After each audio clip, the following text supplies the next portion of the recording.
औज़ बिल्लाहि मिनश शैतानिर रजीम बिस्मिल्लाहिर रहमानिर रहीम अल्लाह जल्ल शानहू दे नाम दे नाल अल्हम्दुलिल्लाहि रब्बिल आलमीन वल आक़िबतुल लिल मुत्तकीन अस्सलातु वस्सलामु अला रसूलिहिल करीम।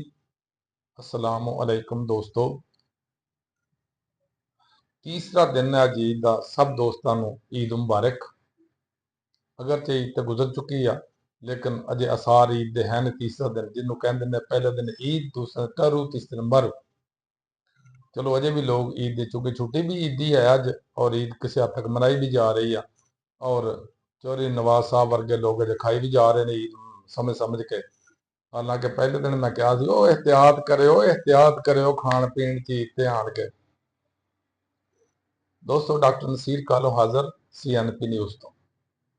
दोस्तों अज मैं देख रहा सा कि बहुत मुख्तलिफ फोरम्स से दो टीवी जड़े स्ट्रीमलाइन टीवी चैनल्स ने उन्होंने उपर तो कोई खबर इस तरह दसन दियां नहीं आईयां, लेकिन जड़े सोशल मीडिया वो बहुत खबर चल रही सी कि जनाब कुछ डॉक्टर्स का वफद एक पाकिस्तान च आया। उन्होंने साडे DG ISI ने मुलाकात की आ, होर भी कुछ मुख्तलिफ हल्के के लोगों ने मुलाकात हुई ने और उस तो बाद वो चले गए। जिस तो बाद PTI तो सोशल मीडिया ने बड़ा ही खप शुरू कर ली, बड़ा रौला पाना शुरू कर दिया, ये हो गया वो हो गया, वो कर गए, ये कर गए, वो कर गए। अच्छा, अगर एक देखा जाए ना PTI का सोशल मीडिया जड़ा वा हकीकत यह है कि उन्होंने साडे पाकिस्तान के किसी भी अदारे या किसी भी जमात का सोशल मीडिया उहदे मतलब गुबार तक नहीं पहुंच रहा। उसकी वजह यह कि जिन्ने ही टीनएजर्स ने या एडोलिसेंट्स ने या एडल्ट्स ने, अर्ली एडल्ट्स ने, वो सारे के सारे PTI के नाल ने और उन्होंने लोगों का ही ये जॉब है कि जो सोशल मीडिया चलाना। हुण मैनू कोई कहे सोशल मीडिया, मैनू तो चलाना ही नहीं आता। मेरी इस तरह ही एक दफा साडे मैं उदों DHO लगा सा ते DC साहब ने मेरा इस गल तो ना अनबन हो गई। वो मैनू कहण तू कंप्यूटर सीख ला, मैं तेन कंप्यूटर भी भेज दिना, तेन बंदा भी भेज दिना, घर बैठ के सिखाया कर। मैं कभी मैं नहीं सिखना, मैनू नहीं आता। उन्हें बड़ा मैनू फोर्स किया, बड़ा फोर्स किया, नहीं नहीं तू सिख यार, मैं बंदा भेजना। मैं कहती मैं सीखना ही नहीं, मैनू आता ही नहीं। गल मुक्की, झगड़ा पा। वो सगों साडी ना अनबन भी हुई, साडे बाद चो बड़ा होया मामला भी इस। बहरहाल चूंकि नवी नस्ल जड़ी है ये कंप्यूटर च मास्टर ने, सोशल मीडिया के चैंपीयन ने और सोशल मीडिया ही एक्चुअली हुण तक सब तो ज्यादा अगर PTI या इमरान खान उजागर करके रखा तो सोशल मीडिया रखा। सोशल मीडिया के दो नुकसान भी डेफिनेटली होंगे कि बास गलत खबर चल जांदियां ने या गलत प्रोपेगेंडा चल जाता या उहदे नाल कुछ साडे अदारियां नूं भी तहफजात हुंदे ने। अगरचे उन्होंने तो अवॉइड करना चाहिए ऐसिया खबरों तो या ऐसे वीलॉग्स तो या ऐसिया पोस्टां तो जिहदे नाल साडे अदारियां नूं तकलीफ होवे या नुकसान होवे या मेरे मुल्क नूं नुकसान होवे। ते बहरहाल सोशल मीडिया इमरान खान का PTI मैं नहीं कहना हुंदा, पाकिस्तान इमरान खान पार्टी PIP मैं उन्होंने कहना। उन्हें बहरहाल इस बड़ी कामयाबी हासिल की है, लेकिन ये मुकाबले च अगर दूसरी जमात देखी जांदियां ने तो दूसरी जमात उन्होंने इशरे अशीर नहीं पहुँचदियां। दो नून लीग ने बड़ी कोशिश की है, बंदे हायर भी किए ने बड़े ये वो कर करा के, लेकिन नहीं वो नहीं स्वाद नहीं आया, उन्होंने वो मजा नहीं बन सका। दूसरे नंबर पर PTI अगरचे बड़े क्राइसिस ने उहदे उत्ते, उहदी लीडरशिप कुछ अंदर जेलों च ने, लेकिन जिहड़े बाहर ने उन्होंने दे मुतलक सोशल मीडिया ते तुसीं अगर खबर सुनो PTI दे सोशल मीडिया तो या आम भी उन्होंने दे मुतलक तुसीं गल्लां सुनो तो उन्होंने खुद PTI नूं ही बड़े तहफजात ने। क्योंकि मैं जिस तरह अर्ज की है ना कि PTI एक्चुअली जड़े PIP आ पाकिस्तान इमरान खान पार्टी आ, इस वास्ते वो सिर्फ और सिर्फ इमरान खान की सदारत, इमरान खान की ही कायद, इमरान खान की ही सुपरविजन नूं कबूल करते हैं। बाकी सारे तो समझते नहीं, लेकिन अगर एक देखा भी जाए ना किसी हद तक दो इन्हों के वर्कर बड़े डेडिकेटेड ने, लेकिन जी लीडरशिप आ इंतहाई नकमी है। तुसीं देखो कि आए दिन कोई ना कोई इन्हों के फड्डा चलता पाया, कोई ना कोई ਕੋਈ ਇੱਕ ਦੂਸਰੇ ਦੇ ਖਿਲਾਫ, ਦੂਸਰਾ ਤੀਸਰੇ ਦੇ ਖਿਲਾਫ, ਤੀਸਰਾ ਚੌਥੇ ਦੇ, ਇੱਕ ਦੂਸਰੇ ਦੀ ਲੱਤਾਂ ਖਿੱਚੀ ਜਾਂਦੀਆਂ। ਲੇਕਿਨ ਇਹਦੀ ਇੱਕ ਵਜ੍ਹਾ ਤੇ ਇਹ ਆ ਕਿ ਉਹਨਾਂ ਦਾ ਜਿਹੜਾ ਕਾਇਦ ਹੈ ਜਾਂ ਲੀਡਰ ਹੈ ਜਾਂ ਬਾਨੀ ਆ, ਉਹ ਜੇਲ੍ਹ 'ਚ ਆ ਤਕਰੀਬਨ 2 ਸਾਲ ਤੋਂ, ਔਰ ਉਦੋਂ ਤੱਕ ਅਪਰੋਚ ਨਹੀਂ ਦਿੱਤੀ ਜਾ ਰਹੀ। ਇਸ ਵਾਸਤੇ ਸ਼ਾਇਦ ਉਹਨਾਂ ਦਾ ਉਹਦਾ ਕੰਟਰੋਲ ਐਂਡ ਕਮਾਂਡ ਵੀ ਕਮਜ਼ੋਰ ਹੋ ਗਈ ਹੈ, ਇਹਨਾਂ ਦੇ ਬਾਕੀ ਲੀਡਰ ਜਿਹੜੇ ਬਣਾਏ ਨੇ। ਲੇਕਿਨ ਉਸ ਤੋਂ ਇਲਾਵਾ ਦੇਖਿਆ ਜਾਏ ਨਾ, ਇਹ ਉਰਦੂ ਆ, ਜਿਸ ਦਾ ਉਰਦੂ ਜ਼ਬਾਨ ਜਿਹੜੀ ਆ ਨਾ, ਐਕਚੁਅਲੀ ਇੱਕ ਮਜਮੂਆ ਵਾ, ਮੁਰੱਬਾ ਵੇ, ਜਿਹ 'ਚ ਫਾਰਸੀ ਦੇ ਵੀ ਲਫ਼ਜ਼ ਵੀ ਹੈ ਨੇ, ਅਰਬੀ ਦੇ ਲਫ਼ਜ਼ ਵੀ ਹੈ ਨੇ, ਹਿੰਦੀ ਦੇ ਲਫ਼ਜ਼ ਵੀ ਹੈ ਨੇ, ਸੰਸਕ੍ਰਿਤ ਦੇ ਲਫ਼ਜ਼ ਵੀ ਹੈ ਨੇ, ਪੰਜਾਬੀ ਦੇ ਲਫ਼ਜ਼ ਵੀ ਹੈ ਨੇ। ਯਾਨੀ ਇਹ ਪੀਟੀਆਈ ਜਿਹੜੀ ਹੈ ਐਕਚੁਅਲੀ ਇੱਕ ਉਰਦੂ ਆ, ਜਿਸ 'ਚ ਰੰਗ ਬਰੰਗੇ ਲੋਕ ਰਲੇ ਨੇ। ਕੋਈ ਪੀਪਲਸ ਪਾਰਟੀ ਚੋਂ ਆਇਆ, ਕੋਈ ਨੂਨ ਲੀਗ ਚੋਂ ਆਇਆ, ਕੋਈ ਕਾਫ ਲੀਗ ਚੋਂ ਆਇਆ, ਕੋਈ ਫਲਾਨ ਲੀਗ ਚੋਂ ਆਇਆ, ਕੋਈ ਫਲਾਨ ਟਮਗਾਨ ਲੀਗ ਚੋਂ ਆਇਆ, ਵਗੈਰਾ ਵਗੈਰਾ। ਅੱਛਾ, ਉਹਨਾਂ ਦੀ ਆਪਸ 'ਚ ਬਣਦੀ ਨਹੀਂ ਹੈ, ਔਰ ਇਹ ਆਪਣੀ ਪਾਰਟੀ ਦਾ ਹੀ ਨੁਕਸਾਨ ਕਰਦੇ ਨੇ। ਇਹਨਾਂ 'ਚ ਇੱਕ ਉੱਠਦਾ ਤੇ ਦੂਸਰੇ ਨੂੰ ਗਾਲੀਆਂ ਕੱਢਣੀ ਸ਼ੁਰੂ ਕਰ ਦਿੰਦਾ, ਉਹ ਦੂਸਰਾ ਉੱਠਦਾ ਤੀਸਰੇ ਨੂੰ ਸ਼ੁਰੂ ਕਰਦਾ, ਤੀਸਰਾ ਉੱਠਦਾ ਉਹ ਪਹਿਲੇ ਨੂੰ ਸ਼ੁਰੂ ਕਰ ਦਿੰਦਾ।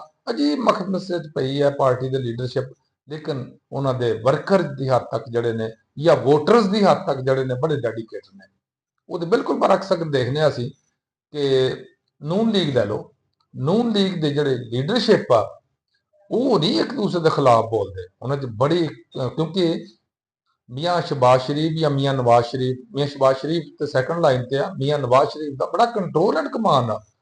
ਉਹ ਕੀ ਮਜਾਲ ਆ ਕੋਈ ਹਿਲ ਜਾਏ, ਜਾਂ ਕੀ ਮਜਾਲ ਆ ਕੋਈ ਪਾਰਟੀ ਲੀਡਰਸ਼ਿਪ ਦੇ ਖਿਲਾਫ ਕੋਈ ਗੱਲ ਕਰ ਜਾਏ।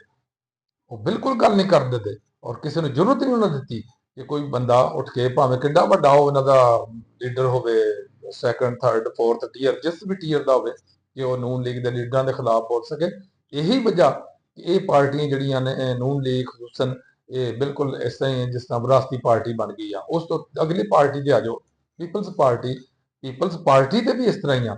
ਤੁਸੀਂ ਦੇਖੋ ਕੱਲ ਦਾ ਮੁੰਡਾ ਬਿਲਾਵਲ ਜਿਹੜਾ, ਉਹ ਜਨਾਬ ਚੇਅਰਮੈਨ ਬਣ ਗਿਆ, ਜਦੋਂ ਕਿ ਪੀਪਲਸ ਪਾਰਟੀ ਦੇ ਅੰਦਰ ਬਹੁਤ ਬੜੇ ਬੜੇ ਹੈਡਸ ਬੈਠੇ ਨੇ, ਬੜੇ ਬੜੇ ਪਰਸਨੈਲਿਟੀਜ਼ ਬੈਠੀ ਨੇ, ਲੇਕਿਨ ਸਭ ਉਹਦੇ ਪਿੱਛੇ ਹੱਥ ਖੜੇ ਕਰਕੇ ਬੈਠੇ ਹੁੰਦੇ ਨੇ, ਹੱਥ ਲਮਕਾ ਕੇ ਬੈਠੇ ਹੁੰਦੇ ਨੇ, ਸਿਰ ਝੁਕਾ ਕੇ ਬੈਠੇ ਹੁੰਦੇ ਨੇ।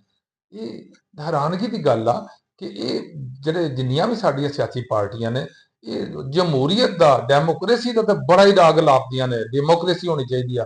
ਲੇਕਿਨ ਜਦੋਂ ਆਪਣੇ ਘਰ 'ਚ ਗੱਲ ਆਉਂਦੀ ਆ, ਉੱਥੇ ਡੈਮੋਕ੍ਰੇਸੀ ਭੁੱਲ ਜਾਂਦੇ ਨੇ। ਕਿਸੇ ਵੀ ਪਾਰਟੀ ਦੇ ਵਿੱਚ ਡੈਮੋਕ੍ਰੇਸੀ ਨਹੀਂ। ਤੁਸੀਂ ਨੂਨ ਲੀਗ ਲੈ ਲਓ, ਤੁਸੀਂ ਪੀਪਲਸ ਪਾਰਟੀ ਲੈ ਲਓ, ਤੁਸੀਂ ਕਾਫ ਲੀਗ ਲੈ ਲਓ, ਤੁਸੀਂ ਈਵਨ ਪੀਟੀਆਈ ਦਾ ਵੀ ਕਿਸੇ ਹੱਦ ਤੱਕ ਉਹਨਾਂ 'ਚ ਮਰੂਸੀਅਤ ਤੇ ਨਹੀਂ ਹੈ, ਲੇਕਿਨ ਨਾਮਜ਼ਦਗੀ ਤੇ ਚੱਲਦੀ ਆ। ਤੁਸੀਂ ਆਪਣੇ ਉਲਮਾ ਇਸਲਾਮ ਲੈ ਲਓ, ਫਜ਼ਲ ਰਹਿਮਾਨ ਗਰੁੱਪ ਲੈ ਲਓ, ਉਹਦੇ 'ਚ ਵੀ ਇਹੀ ਹਾਲ ਆ। ਜੇ ਤੁਸੀਂ ਆਪਣੇ ਲੈ ਲਓ, ਆਪਣੇ ਵਲੀ ਖਾਨ ਗਰੁੱਪ, ਉਹਦੇ 'ਚ ਵੀ ਇਸ ਤਰ੍ਹਾਂ ਹੀ ਆ। ਇੱਕ ਹੀ ਹੈ ਮਗਰ ਜਿਹੜਾ, ਜਿਹਨੂੰ ਅਸੀਂ ਕਹਿ ਸਕਦੇ ਹਾਂ ਜਮਾਤ ਇਸਲਾਮੀ ਔਰ ਮੁਤਹਦਾ ਇਤਿਹਾਦ, ਇਹਨਾਂ 'ਚ ਅਲਬੱਤਾ ਚੱਲ ਰਿਹਾ ਹੈ ਕਿ ਕੋਈ ਜਮਹੂਰੀਅਤ ਚੱਲਦੀ ਹੈ, ਜਿੱਥੇ ਬਾਕਾਇਦਾ ਉਹ ਇਲੈਕਸ਼ਨ ਕਰਵਾ ਕੇ ਤੇ ਅੱਗੇ ਆਪਣੇ ਲੀਡਰ ਬਣਾਉਂਦੇ ਨੇ। ਲੇਕਿਨ ਬਾਕੀਆਂ ਦਾ ਇਹੀ ਹਾਲ।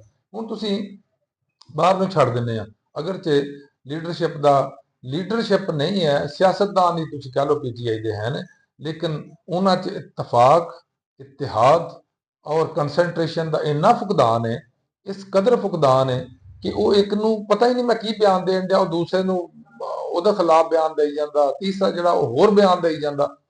ਲੇਕਿਨ ਅਗਰ ਇਹਨਾਂ 'ਚ ਇਤਿਹਾਦ ਹੋਵੇ, ਇਤਫਾਕ ਹੋਵੇ, ਇਹ ਮੁਤਹਦਾ ਹੋਣ ਦੀ ਕੋਈ ਇਹਨਾਂ 'ਚ ਸਲਾਹੀਅਤ ਹੋਵੇ, ਤੇ ਬਿਲਕੁਲ ਬੜੇ ਸਾਰੇ ਮਸਾਇਲ ਦੇ ਹੱਲ ਵੀ ਹੋ ਸਕਦੇ ਨੇ।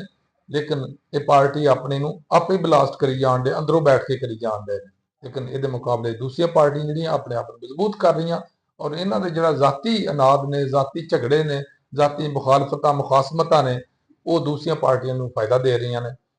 ਅਗਰ ਸਾਈਡ ਤੇ ਅਸੀਂ ਲੈ ਲੈਂਦੇ ਹਾਂ, ਆਪਣੇ ਜ਼ਿਲ੍ਹੇ ਨੂੰ ਲੈ ਲੈਂਦੇ ਹਾਂ, ਜ਼ਿਲ੍ਹੇ ਦੇ ਵਿੱਚ ਦੇਖ ਲਓ, ਸਾਡੇ 'ਚ ਕੋਈ ਤਨਜ਼ੀਮ ਮੌਜੂਦ ਨਹੀਂ ਹੈ ਪੀਟੀਆਈ ਦੀ। ਇਸ ਤਰ੍ਹਾਂ ਬਿਖਰੇ ਨੇ ਜਿਸ ਤਰ੍ਹਾਂ ਪਤੰਗ ਕੱਟੀਆਂ ਨੇ ਇਹਨਾਂ ਦੀਆਂ। ਤੁਸੀਂ ਦੇਖ ਲਓ, ਜਦੋਂ ਇਹ ਹਕੂਮਤ 'ਚ ਸਨ ਤੇ ਜਨਾਬ ਬੜੇ ਚੌਧਰੀ ਬਣ ਕੇ ਤੇ ਬੜੇ ਬੜੇ ਪਾਟੇ ਖਾਂ ਬਣ ਕੇ ਪੀਟੀਆਈ ਦੇ ਅੱਗੇ ਆਉਂਦੇ ਸੀ। ਲੇਕਿਨ ਹੁਣ ਜਦੋਂ ਦੀ ਹਕੂਮਤ ਨਹੀਂ ਹੈ, ਐਜੀਟੇਸ਼ਨ ਕਰਦੇ ਨੇ, ਇhtਜਾਜ ਕਰਦੇ ਨੇ, ਜਾਂ ਕੋਈ ਜਲਸੇ ਜਲੂਸ ਕਰਦੇ ਨੇ। ਇਹ ਸਾਡੇ ਇਲਾਕੇ ਦੇ, ਜ਼ਿਲ੍ਹੇ ਦੇ ਸਾਰੇ ਲੋਕ ਇਸ ਤਰ੍ਹਾਂ ਬੈਠੇ ਨੇ ਜਿਸ ਤਰ੍ਹਾਂ ਸੁਸਰੀਆਂ ਸੌਂ ਗਈਆਂ ਨੇ ਇਹਨੂੰ, ਜਿਸ ਤਰ੍ਹਾਂ ਇਹਨਾਂ ਨੇ ਕੋਈ ਬੇਹੋਸ਼ੀ ਦੇ ਟੀਕੇ ਲਵਾ ਲਏ ਨੇ।